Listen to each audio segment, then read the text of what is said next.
Powered by the Montana Television Network. This is the 530 News on Q2, Montana's news leader.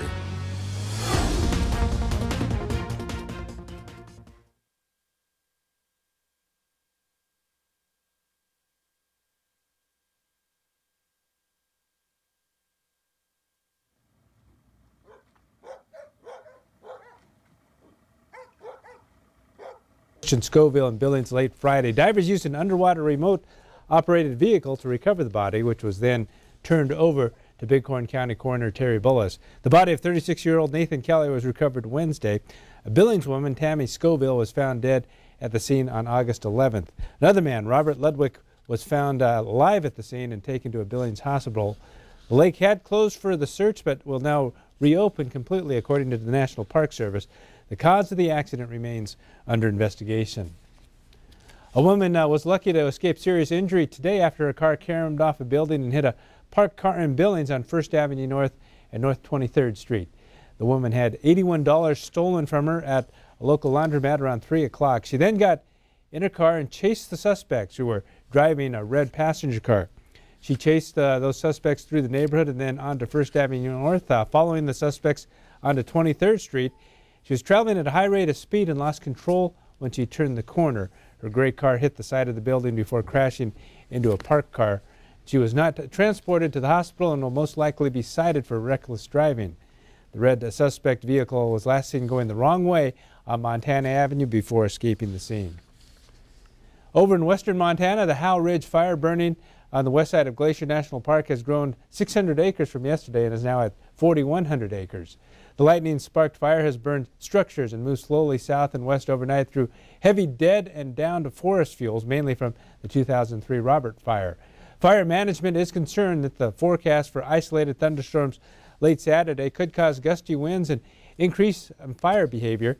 Structure protection efforts continued along the north end of the Lake McDonald, using sprinkler systems around the remaining structures on North Lake McDonald Road. Crews are installing hoses and sprinklers to minimize potential fire spread toward the Going to the Sun Road. On Friday, Glacier National Park Lodges management decided to close Lake McDonald Lodge for the rest of the 2018 summer season. Evacuation orders remain in place for the North Lake McDonald Road and the Lake McDonald Lodge area, private residences along the Going to the Sun Road, and the Sprague Creek and Avalanche campgrounds. The Going to the Sun Road remains open between St. Mary and Logan Pass, but is closed from near Apgar Village to Logan Pass. Also near the fire, Justin Bilton and his 70-year-old father were on a backpacking trip when they set up camp in Glacier National Park last weekend. That lightning strike caused that small fire, which eventually grew to 4,100 acres. The Biltons got into their car when the fire began to explode around them, but were trapped by flames, and they were able to get out safely, but not without a little concern. Bilton said on Facebook they hiked back to the car to get out where it was parked at the end of the dead-end road. They had just driven this road safely 3 hours before, and it was to get to their only way out, apart from trying to get out on foot. They were stopped by a downed tree, reversed back through all of this, and were rescued by 2 park employees on a boat.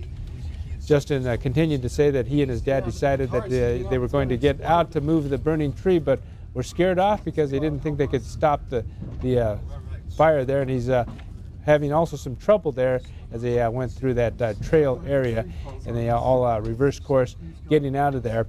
And again, they did make it out safely, but they were able to find the edge of the lake at McDonald and call for help, where they were found by a boat to rescue them. Also, tourists have come from near and far to spend part of their summer in one of the busiest national parks. MTN's Kaylee Collins was in East Glacier today and talked to people staying in the area regardless of the smoky conditions. Smoke from the many fires in Glacier National Park is now impacting East Glacier, but people vacationing say that this smoke isn't stopping them from having a good time. It hasn't bothered us at all. While smoke is hiding much of the park scenery, it's not putting a damper on some people's plans. Like John Bold, who is spending time in East Glacier with his wife, celebrating their 60th wedding anniversary. We've had just a wonderful time, and it hasn't hampered us at all on what our plans were. One family at Glacier Park Lodge traveled from Minnesota by train, and this vacation has been in the works for almost a year. But those plans did have to be changed some.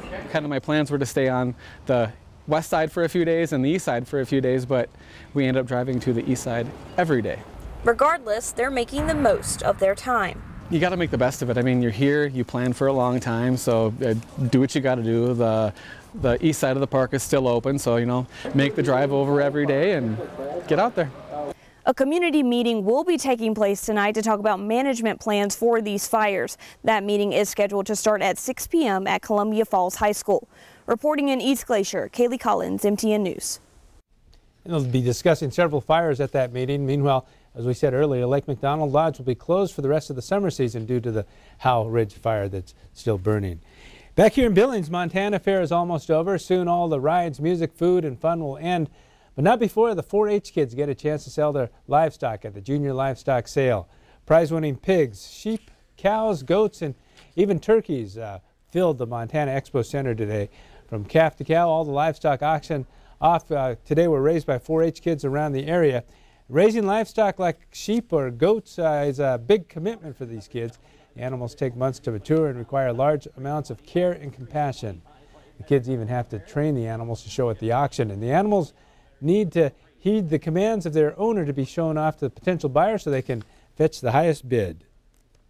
Lots of these kids, from the first-year kids that are just starting to be excited about it to the kids that have done it for years, and watch them grow up with their projects and learn and get better projects each year and learn from all that experience is awesome. These kids are hard workers. They learn about responsibility and caring for their animal, and you know that's their job all summer and longer, and that's what they do, and then this is their time to shine. And Ronnie Baker also says that 4-H is always looking for volunteers. If you're interested in volunteering, you can contact Yellowstone County 4-H via the website. And a little bit of early morning rain didn't keep people away from the 30th annual Threshing Bee out in Huntley today. Antique gas and steam-powered tractors were on display at the Huntley Project Museum. The South Central Montana Antique Tractor Club puts on the Threshing Bee, allowing club members a chance to showcase their restored farm implements to the public. An interesting part of the event is the steamed corn, where ears of corn are cooked in a large pot using steam that is piped right out of the steam engine of one of the antique tractors. These tractors were used to do all sorts of chores around the farm, including plowing, sawmilling, and of course threshing grain. As Ellen Iverson, the Antique Tractor Club member, says, some of these unique machines weren't always this pretty. Some of them are basket cases, some of them are in good shape. These guys have done work to these, get these old girls running. They've been working tractors, their old retired jobs. They still run and would farm just great, but they don't have air conditioning, you know, and all the new stuff, so therefore they get relegated to this kind of work, and we have fun with them. And if you missed the Threshing Bee today but still want to see these great tractors, the Threshing Bee continues tomorrow at the Huntley Project Museum from 10 a.m. to 4 p.m. And up next on Q2, an author talks about visiting 56 counties in Montana. We get a preview before his appearance on Face the State on Sunday. Later in sports, a unique look inside the life of a rodeo clown and why it's not all fun and games. Weather-wise, we've got a little change in the forecast. Connor Pregitzer joins us now with more. Connor? Yeah, very different day for us today. It's cool temperatures and some rain that's been long overdue. I'm going to break down the rest of the week's forecast for you coming up in just a little bit. You're watching MTN News with Zoe Zandora, Storm Tracker weather with Connor Pregitzer, and sports with Casey Conlon. This is the 5:30 news on Q2, Montana's news leader.